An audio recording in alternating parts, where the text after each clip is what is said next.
Welcome back. Welcome back to SIP number 6. We are talking about home appraisals with our realtor and appraiser, Mr. Don Sarley from Advanced Research and Appraisal. And our guest co-host today is Tina Mulligan. Welcome back. So this is part 2. We did have a little bit of technical difficulty. The Xfinity guy is somewhere up in the ceiling, just interrupting our show, but we're all good. So let's look. We're ready to continue. Experian guy? What is it? Credit report? I mean the Comcast. Comcast guy. Xfinity. I thought you said Experian. Oh no. So there was so much information that was being provided during the first section of our show, or the first half of our show. And we touched on the importance of appraisal. We talked about who pays for it. We talked about the myths between FHA, VA, and conventional appraisals. We talked about a lot of things. We even talked about the disparities and the consensus from news reports that there are sometimes discrimination between properties that are being appraised for minorities versus our counterparts. And Don made a very good point that he hasn't seen too many appraisals that were deliberately done due to racism or undervalued, properties being undervalued due to racism that he's never seen. Tina has said the same thing as well. We did touch on there has been overvalues of homes, which, as a matter of fact, contributed very largely to the economic crash because appraisers, lenders, and realtors alike, along with the buyers and the sellers, were just doing really unscrupulous things. And that really created a domino effect leading to a crash. The real estate market was heavily affected. So a lot of things have been put in place, a lot of benchmarks, and people are being held to a higher standard for that not to happen again. Now here we are, fast forward in 2022, and we are seeing these outrageous prices. I know that appraisers in this market aren't really subjecting properties to some of the things that happened back then, but there are still reports, there are still concerns, and so we're just going to jump back into it and talk more about. Let's touch on what you just said, outrageous prices and the current frenzy in the marketplace. Yes. First of all, appraisers simply report the market. Mm-hmm. They're reporting information on what's going on. Is the pricing currently that outrageous? Certainly we've had some dynamics that have had some increase of values. Mm-hmm. We also had the time frame in 2011 and 12 where the market overcorrected and the market was less than where we thought it should be. Right. But what appraisers do is they're reporting market evidence. They look over their shoulder at what sales closed for, and they simply report that information. Mm-hmm. There is a frenzy in the marketplace, but that's only because markets go in cycles in economics. And up until this recent cycle, you could almost say that every 10 years our market corrected. Okay, we go through stability, increase, some correction. Florida didn't prior to the Resolution Trust in the 80s, Florida didn't correct that much. It was always a great market. But the Resolution Trust, we had correction in the 80s, and then we had it again a little bit in the 90s, but significantly in 2005 through 2007, when the market also was in a frenzy. And people are saying, are we in a bubble again? That's the question I get asked all the time. Yes. I'm going to tell you, I don't know. I'm going to tell you that certainly the market was due for a correction before the COVID situation. Mm-hmm. It was 10 years. We should have entered a correction, but there was pent up demand. People weren't going on the market. Mm-hmm. People wanted to come to Florida, and all of a sudden there wasn't as much choice. So the market's had a lot of movement. Do I get excited about double-digit increases? Absolutely not. Because if the pendulum swings too high in one direction, it typically may swing too high in the other, which would be a correction. Now, does that mean it's not the time to buy? Absolutely not. I'm gonna tell you, there's opportunities available in every market, whether it's a down market or an up market. You have to look for your opportunities and then your reasoning. Are you gonna live in the property? How long are you gonna live in the property? Ultimately, I guarantee you, and this is without exception, you're gonna wake up in 2026 and find out that Florida still has the sun. And that our market, regardless of what happens, will always have some recovery. I personally think where we are today in a lot of our markets is where we should be after the overcorrection and a normal increasing. Some of our markets, we may be too high. Right. But the fact is, if I was younger today, I'd probably be a buyer. I'm at my age now, I'm neither a buyer or a seller. I don't want to move, okay? Because 68 is the new 48 unless you're moving. Right. And it's the new 88. And not to mention, even though the prices are inflated now, the interest rates are really great. So what you would pay for a mortgage on a $300,000 house now would actually be more in a deflated market because then the interest rates would go And up. I'll add to that. In the 80s, I bought a home with a loan, which Tina probably remembers because she's been in the business forever, called the Camel from First Nationwide. Wow. Along the certainly affordable mortgage loan, the Camel. I closed at a 13% adjustable rate interest because I had to. And there was a time when we believed when rates hit 10%, I was telling people, we're never going to see rates like this again. It's fantastic. And today we're seeing rates at less than my parents got their mortgage for in the early 50s. When, Wow. you know, Yeah. with SWD, they had a mortgage at 4.5, and we never believed we'd ever see 4.5. Well, hey folks, we saw rates in the 2s. So, and you're at 4% today about. You're about 4.25. The rates have gone up over the last month, but I will tell y'all, still, you got 30-year paper in a 4%, 4.25 interest rate. It's still a beautiful time to buy at a very low interest rate. And he's talking about the crash of the market. I know that's a lot of concerns out there, but just like when like your IRA, everybody puts their money in their IRA and they sort of set it and forget it. And you don't even look to see what your securities are doing. And they go up and down all the time. That doesn't mean you still don't get into a market.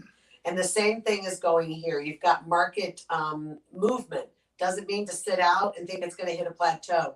Jump into it because you're only going to benefit getting into home ownership versus this renting. People Because buy renting, you on at what least they- get on more what return their on your payment investment. is. They buy and what their payment is, Tina. And if you go out and you try to find a rental today, I can tell you that you can't find but maybe 12 or 15 one-bedroom apartments in Broward County available right now for under $1,300. No, I mean, not unless you're going into a 55 and older community, and even then, it's not. no, 55 and older, I'm seeing them at $1,300.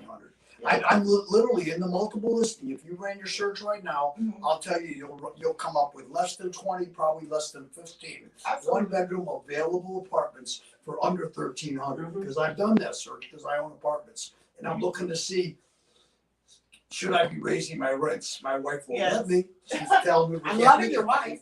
And I'm feeling so bad right now for a lot of tenants who are in that situation where they're being made to leave because the landlords are coming up with every excuse. Oh, we need to get back into the house. We have a family emergency, or the rent is now going to be $600 more. It's like a long list.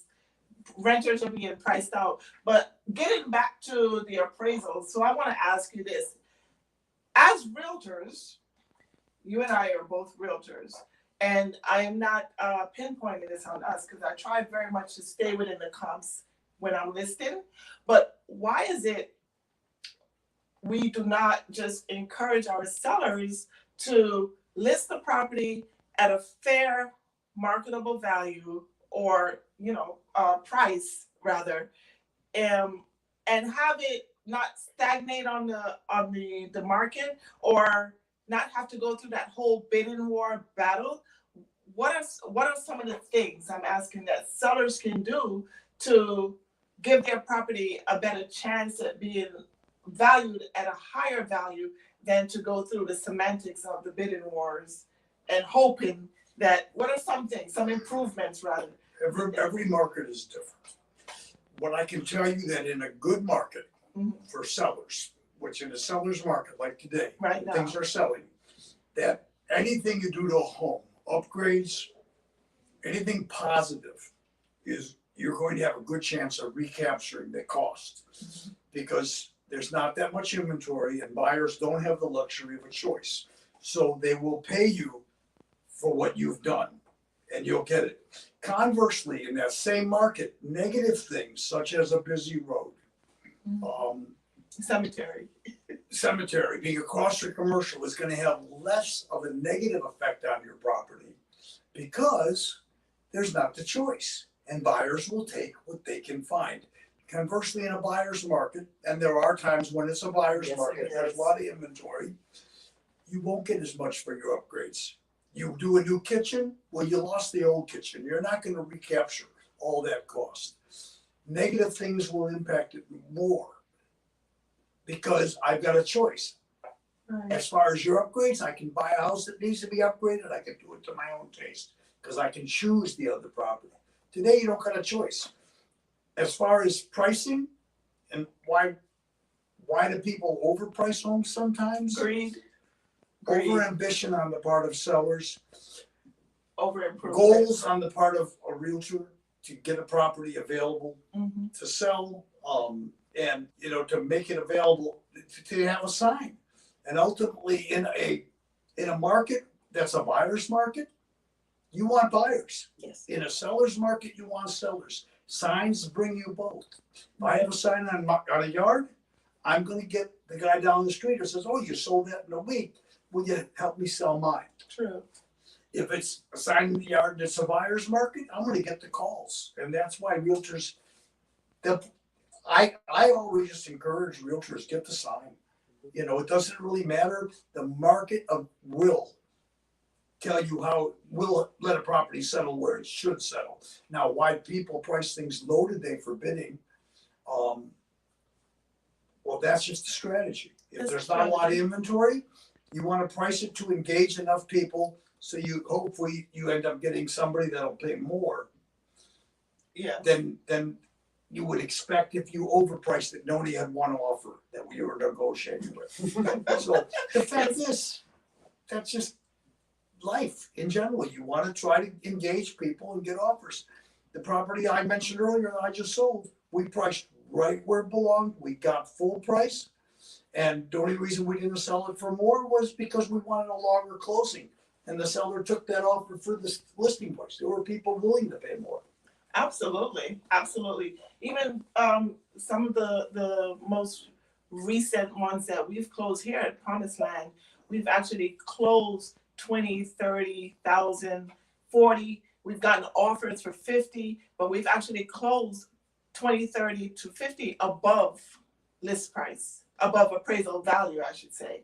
And so what are some things that agents can do to help we know we're not to try to influence the appraisal, so let me say that correctly. There are things that realtors can do, such as provide comps, but what is the best approach, Don, in your professional opinion, how a realtor would communicate those comps to you to make sure that they are considered in an appraisal report? Well, an appraiser is going to look at the data and do their own research, and they're going to consider anything a realtor gives them. The data typically is going to come from the multiple listing service. There is no cut and dry saying, hey, you can't use this sale because it's not an MLS, but it requires a lot of vetting, making sure that, and support of why you would use it. The information in MLS is relied upon, and this is where realtors shoot themselves in the foot a lot. They'll over embellish a listing, move in condition. What they leave out is for a family of pigs. The The fact is, if they put it in moving condition and that house sells, but it's sold for what it should sell for, but less than the other properties in the neighborhood, the next appraiser reads the MLS and figures, well, that's the market. Look at what this realtor was saying, moving condition. So it's property, realtors should properly tell. They shouldn't over embellish. And I'm sorry, but that's a true story. That's why I believe that. But yeah, Straight up lying. He's putting it the nice way. you want to tell the truth in your listings and in your marketing strategy, because everybody's going to know the truth when they look at the property. And if I'm a realtor and I'm showing another realtor's listings and they've over embellished it, well, guess what? Next time they list the property, I'm not going to believe them. I'm going to be less likely to show their property when there's other properties available to show. Yes, and you'll basically be selling your competition's property. The best thing that sellers can do is to get a comfort level with their realtor, okay, and to put together all the information for the realtor in marketing, the survey, everything they've done to the property, everything they've permitted, everything that they haven't permitted. Welcome to Florida. People do things without permits, and I know that we were talking about, you asked what constitutes a bedroom. We talked about that yesterday. A bedroom, typically FHA used to have rules and size limits. They don't anymore.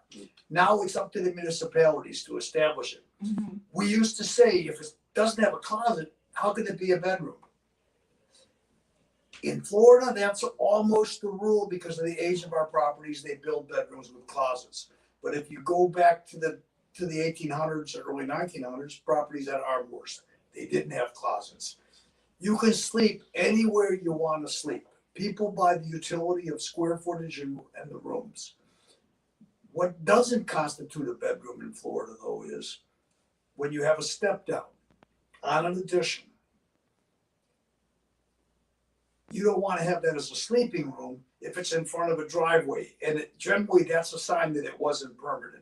FEMA requires the elevation to be raised, but also code requires the elevation to be raised above the grade level.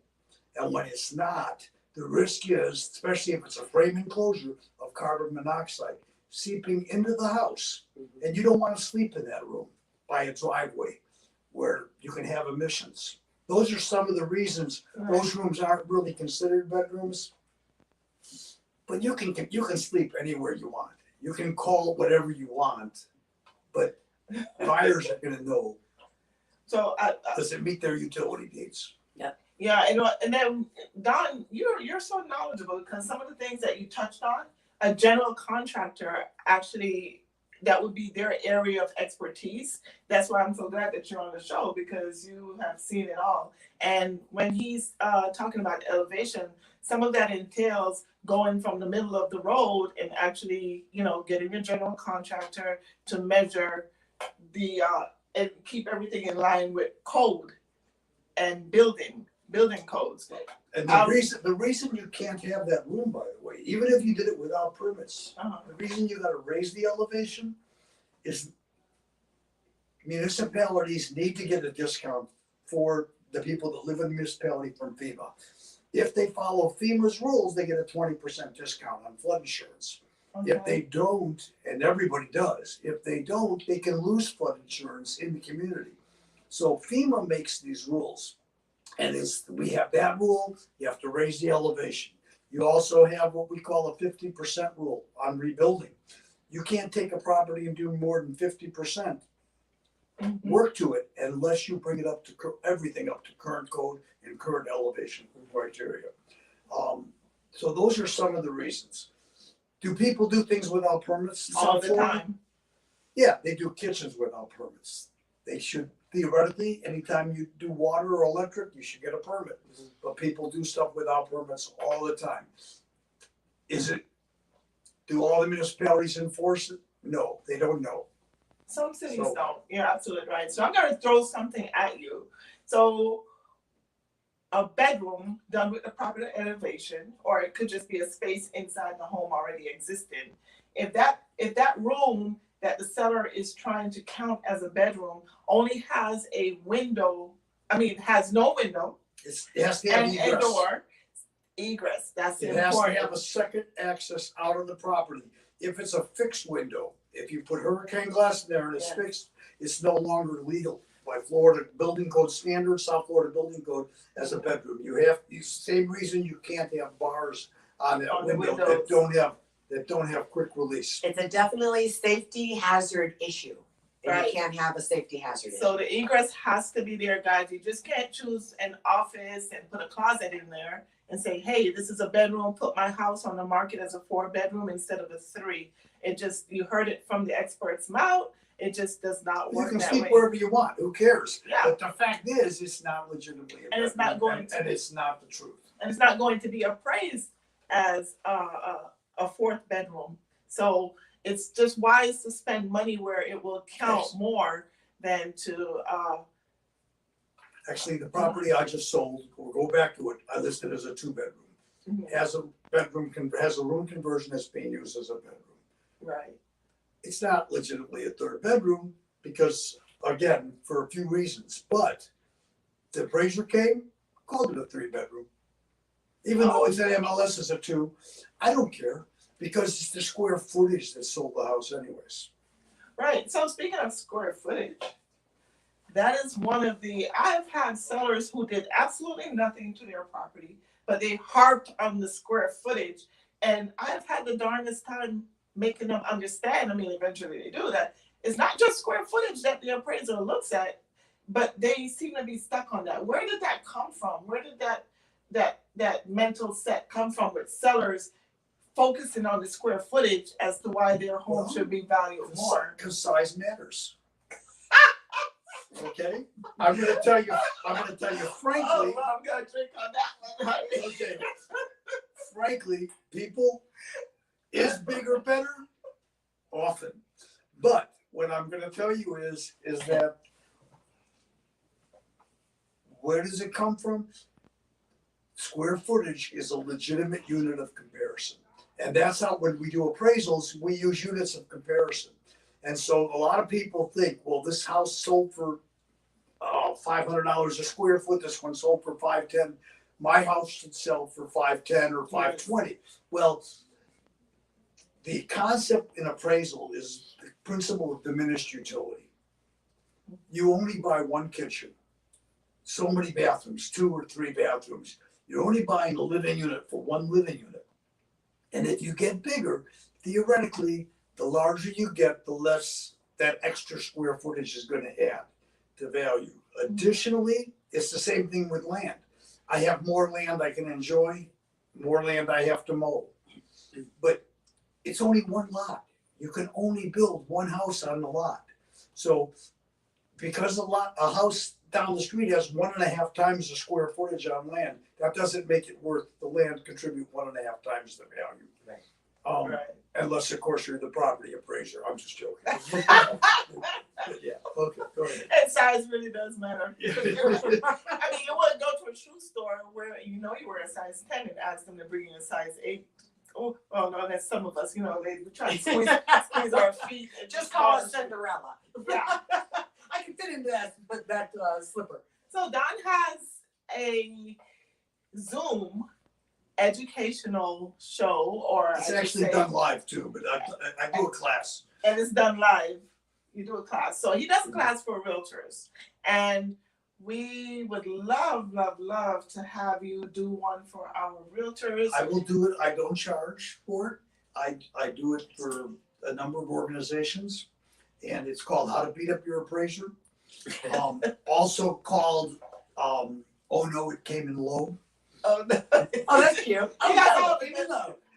So the fact is, it's a 3-hour class, but we don't do a 3-hour class. We do a 1.5 hour kind of teaser with questions and answers, where I ask questions, and I'm gonna show her the PowerPoint here, and pretty much it's a lot of fun, but it requires interaction.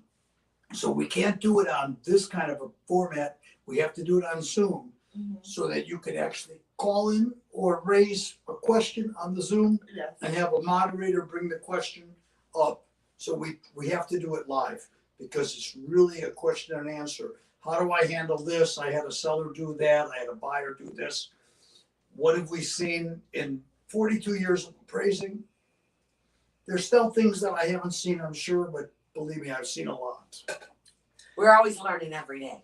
Every day. So guys, thank you for joining us. However, it's so important to know that if an appraiser appraises your home and gives you a value, it also saves you money on your purchase, because at that junction, the seller doesn't have to reduce the price, but it actually creates a new negotiation table for you to purchase that home at a lower price, or you can meet the seller in the middle somewhere if the appraisal value came in too low. If you have the money. If you have the money.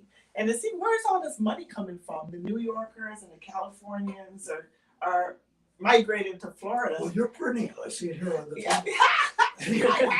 Yeah, I'm printing it. Hey, this is not real. Don't try to rob me, okay? This is for informational, demonstrational purposes. Because the appraisals Would that really not affect. been a machine at the casino? It may. I actually ordered this on Amazon. And there are laws. If it doesn't have the word copy money on it, and I get caught with this, I go to jail. So it has copy money on it. It does. See, copy money. But I will say, if you guys, especially the realtors that are listening, I think that, just refreshing, you might think you know a lot. And believe me, y'all, I mean, I've been doing mortgages for a long time. I think I know everything too, but I don't. I learn something new every day. There's always something new that you can fine tune through this Zoom class. And then it's actually going to help all of us out in the market. Because I will tell you, it's very, very difficult, as you know, getting these bids accepted and then working on the values, et cetera. And I am glad to hear, as he said, there's not a lot of difference, if any, a difference in an FHA appraisal versus a conventional. So I encourage those that are listening to us, please give the FHA buyers an opportunity to win, please, to win those bids, because believe me, they're just as deserving too as some of the conventional and obviously the cash deals. But it was amazing to be able to sit with such an expert in the industry. And like I said, I mean, he's got 2 more years than I do. I've been doing it 40, he's been doing it 42, but we have crossed paths and worked together in many different ways. So I got to tell you, it was exciting to have you and to see you today. So we're going to Thank you. cheers going out. Cheers, Hey, cheers. You It was actually nice to get- see you again this morning. Don's glass says deep breaths, big sips. What does it say? Deep breaths, Big big sips. sips. I can't sip on it. There's nothing here. Okay, well, Right, cheers girl. anyway. It's only soda, Thank you, folks. They guys. don't give you the real stuff here. Real stuff to follow on that Zoom call. You have to work. Yay!